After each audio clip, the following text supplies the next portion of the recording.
3 years. So under section 48 2B, the NCBB lost a quantifiable amount and each of the two accused person under the law, which provides that the fine imposed to be equal 2 times the amount lost.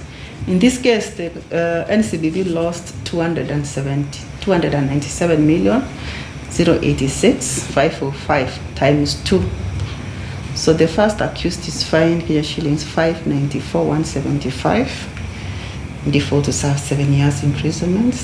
Second accused, similar amount, default 7 years imprisonment. The third accused, same amount. The first and second accused are directed to pay.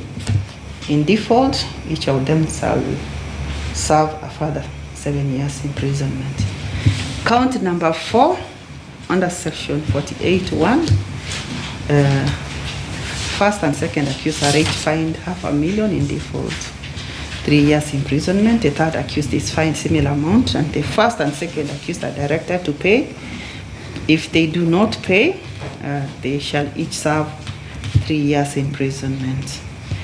Equally under count 4, the complainant lost a quantifiable amount, which is 13,364,671.40 times 2.